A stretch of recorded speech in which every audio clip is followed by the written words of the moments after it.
SHO जो जैन अब्बास है ना, वो मेरे पास आया। उसने कहा वकील साहब हमने इसे मारा भी है। शक पैदा किया ताकि असल वकूआ जो हम पर ना आए, और छोटे छोटे बंदे पकड़ के इन्होंने अभी SHO मुअत्तल कर दिया। SP साहब को कुछ भी नहीं कहा। उन्हीं लोगों का कसूर था जो छोटे छोटे मुलाजमीन हैं। जो जिम्मेदारी आती है वो तो फिर सीनियर पे ही आती है ना। अगर ये सीनियर तमगे लेते हैं तो सीनियर की फिर कुर्बानी भी तो होनी चाहिए ना। लाहौर ऑपरेशन पुलिस के सरबराह अगर 5 बजे तक अपने दफ्तर में नहीं हो और इस तरह का कोई अफसोसनाक वाक़या हो जाए, जब जूनियर्स के जिम्मेदारी पड़ेगी तो फिर इसी तरह के मसाइल सामने आएंगे।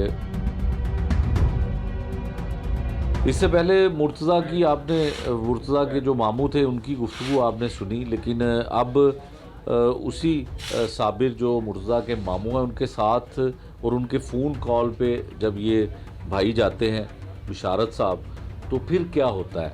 ये विटनेस है जब मुर्तज़ा को पुलिस स्टेशन में तशद्दुद का निशाना बनाया गया, और वो तशद्दुद के बाद ये पहले वो शख्स हैं जिनके साथ इनकी मुलाकात हुई। बिशारत भाई, सच बताइएगा जी जी कि मुर्तज़ा को आपने किस हालत में देखा, जिसकी बीवी मर गई, जिसकी 10 माह की मासूम बच्ची मर गई, क्या उसकी हालत थी? ये माइक करीब कर लीजिएगा।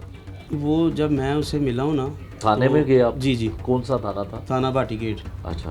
क्योंकि वो ये मुझे फ़ोन किया गया कि हमें थाने बुला रहे हैं। ये जाने से थोड़ा सा कतरा रहे थे कि कोई हमें बिठाएंगे या पर्चा ये वो।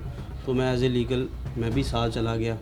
तो मैं जाके जब उस बंदे से मिला हूँ ना, तो वो बड़ा ऐसे था जैसे ना परेशान, उसके उसान सारे ख़ता थे, बड़ा ही डिप्रेशन में था, डरा हुआ, सहमा हुआ। उन्होंने बिठाया भी पास हुआ था अपने ना चेयर के पास। तो मैंने उसे फिर बाहर लेके आया हूँ।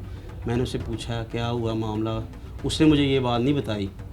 फिर मुझे SHO जो जैन अब्बास है ना, वो मेरे पास आया। उसने कहा वकील साहब हमने इसे मारा भी है। ये खुद माना है SHO? मैं कहता हूँ कि अगर उस टाइम की अगर वीडियो भी निकालेंगे ना, तो झूठ वाली बात ही नहीं। हमें उससे क्या दुश्मनी है। हाँ। उसने ये कहा कि इसे मैंने मारा भी है, मैंने इसे तफ्तीश की है कि जी ये इसने शायद धक्का दिया हो। मैं कहा देखे SHO साहब, अगर धक्का भी दे दिया हो तो उन जानों को बचाना नहीं है? नहीं, इसमें यह था कि धक्का देने के बाद आप तस्दीक तो करें, पहले वीडियो भी तो निकालें CCTV की। हाँ, मैं कह रहा हूँ अगर मान भी लिया जाए बिल्कुल बिल्कुल कि धक्का दे दिया किसी ने, अगर कोई किसी को गोली मारता है, फायर मारता है, तो उसको अस्पताल ले जाके इलाज करवाया जाता है। ज़रूरी है, ये आप बात ठीक कर रहे हैं। मगर इसमें यह है कि ये इन्होंने ये करना नहीं चाह रहे थे। ठीक है, ये चाह रहे थे मामला दब जाए। ये पुलिस चाह रही थी कि दब जाए। पुलिस का बड़ा किरदार था इस सारे मामले को दूसरा रंग देने के लिए कि ये कुछ हुआ ही नहीं है।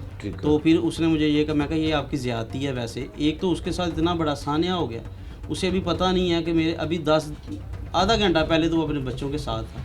वो सारी दुनिया उसकी चेंज हुई है, तो इसके लिए आपको ख्याल करना चाहिए था। तशद्दुद का जी, उन्होंने तशद्दुद किया। उसके मुंह पे भी थोड़े से निशान थे, कहता मारा ये था भी उसे। मना किया कि मीडिया पे बात नहीं कर। उसे फिर बाहर ही नहीं जाने दे रहे थे।